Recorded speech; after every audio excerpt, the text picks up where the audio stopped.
नमस्ते। मैं राजेश सोलंकी ठाणा से बोल रहा हूँ। आज इवनिंग में बहुत अच्छा वेदर है यहाँ पे और काफ़ी हलचल भी थी मार्केट में, रोड पे हलचल दिखाई दी। आज हमेशा के कंपैरेटिवली ज़्यादा हलचल थी। इसका मतलब ये है कि गवर्नमेंट रिलैक्सेशन दे रहा है। लॉकडाउन थोड़ा सा रूल्स उसके रिलैक्स किए हैं गवर्नमेंट ने, कम किए हैं। इसका मतलब क्लियर है कि गवर्नमेंट की तैयारी हुई है।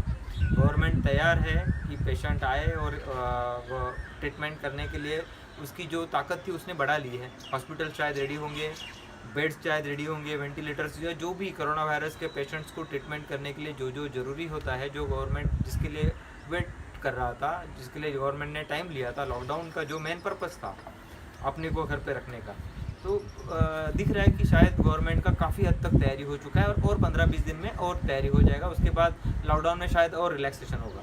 इसका मतलब ये नहीं है कि हम लोग कोरोना वायरस फ्री हो रहे हैं या कोरोना वायरस का डर कम हो गया या वायरस चला गया। लॉकडाउन फ्री होगा या कम होगा, इसका मतलब ये है कि एक्चुअली डर तो या एक्चुअली प्रॉब्लम तो अभी आएगा। एक्चुअली लड़ाई जो हम हमेशा बोलते हैं कि वायरस कोविड की से हमारी फाइट होगी, लड़ाई होगी, लड़ाई का टाइम तो अब है। लेकिन लड़ाई मतलब कैसी है ये लड़ाई? अभी तक हम लोग लड़ रहे थे, लेकिन हम बैकअप में थे, हम लोग घर पे थे और हम लोग सपोर्ट कर रहे थे। जो अपने हॉस्पिटल स्टाफ है, पुलिस स्टाफ है, उनको सपोर्ट कर रहे थे इनडायरेक्टली। भले प्राइम मिनिस्टर रिलीफ फंड में कुछ फंड देना हो, चीफ मिनिस्टर रिलीफ फंड में कोई फंड देना हो, या जो भी अपनी तरफ से जो जो कर सकते थे, या सिर्फ मन से ही जो प्रार्थना कर रहे थे उनके लिए अच्छा हो, भला हो, वो भी एक हेल्प ही है। उस तरह से हेल्प कर रहे थे। लेकिन अभी हम लोग जब बाहर जाएंगे तो वो एक्चुअली जंग होगी। अभी जंग होगी मतलब क्या है? यहाँ पर तो कोई वेपन्स नहीं है और हमारे लड़ाई में दोनों के पास हथियार होते हैं। यहाँ पर तो ऐसी लड़ाई है कि सामने वाले के पास हथियार है, अपने पास कुछ नहीं है। लेकिन एक है, अभी सामने वाले के पास हथियार है, अपने पास है। मैं एग्जाम्पल के तौर पर बता रहा हूँ, उसके पास है तलवार, वो अपने को मारने को आएगा, लेकिन अपने पास ढाल है। और हम लोग को अभी ट्रेन होना है। अब जो अपने को सब मेथड बताई गई है, जो लॉकडाउन पीरियड तो ट्रेनिंग का पीरियड था, अपने को पूरी मेथड पता है कि किस तरह से ढाल से बचना है।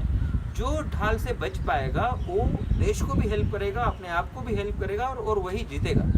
तो ढाल का मतलब क्या है? ढाल का मतलब ही ये है कि जो इसके सामने जो मास्क लगाने हैं, हैंड ग्लोव्स पहनना पड़ेगा तो हैंड ग्लोव्स पहनना पड़ेगा। सैनिटाइज़र जहाँ पे ज़रूरत है वहाँ पे सैनिटाइज़र यूज़ करना पड़ेगा। सोशल डिस्टेंस जो सबसे ज़्यादा इंपॉर्टेंस है कि अपने को सोशल डिस्टेंस मेंटेन करना है। कहीं पर भी भीड़ नहीं करनी है, कहीं पर भी रश नहीं करनी है। अभी हमने 2-3 दिन पहले देखा था, जब शराब की दुकानें खुली थी तो लोगों ने ऐसी रश कर ली जैसे कि, और लॉकडाउन खुल गया, इसका मतलब हम लोग जीत गए और हम लोग इस तरह से बाहर आ गए जैसे कि जश्न का माहौल हो। लेकिन अभी लड़ाई तो अभी तो हुई नहीं है, लड़ाई तो अभी होने वाली है। अभी तो अपने को और प्रिपेयर होना पड़ेगा और प्रिकॉशियस होना पड़ेगा। जो थोड़ी भी चूक करेगा, जैसे होता है ना कि एक गलती भी माफ़ नहीं होती लड़ाई में, यहाँ पर एक गलती भी हम लोग करेंगे तो हम लोग उसी समय पीछे हट गए और हार गए, ऐसा होगा। तो मेरा सबसे रिक्वेस्ट है, अभी जो हमने सीखा है जो पर्टिकुलरली इसके लड़ने के तरीके, तो सबसे रिक्वेस्ट है हमारे स्टाफ को भी, हमारे दोस्तों को भी सबसे रिक्वेस्ट मैं करता हूँ कि अपने ढाल को मजबूत करो। जब ज़रूरत हो तो ही, लॉकडाउन खुलने के बाद भी ज़रूरत हो तो ही बाहर निकले। काम तो करना है और काम जब करें तो पूरे प्रिकॉशंस के साथ करें। भीड़ में बिल्कुल नहीं आए। जो एक साथ रहते हैं वो एक साथ रह सकते हैं, लेकिन नया आदमी जब भी मिलते हैं तो सोशल डिस्टेंस मेंटेन करना मस्ट है। तो यही मेरी सबसे रिक्वेस्ट है कि ये लड़ाई को अपने को जीतना है। हर एक आदमी जब जीतेगा, आपकी हार ये देश की हार है। तो जब हम देश के लिए लड़ेंगे तो कैसे लड़ेंगे? सोचो कि क्रिकेट मैच चल रहा है और हम लोग देश के टीम के प्लेयर हैं, तो हम लोग कितनी ताकत से लड़ेंगे, कितने ताकत से, पूरी ताकत से खेलेंगे।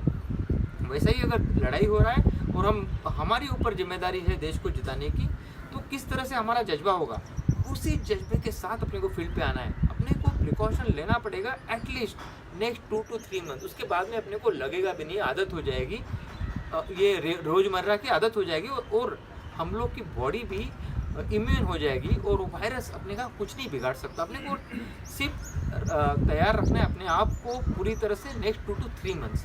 तो once again thank you very much for listening and be ready for the war and prepare yourself for the war. Thank you.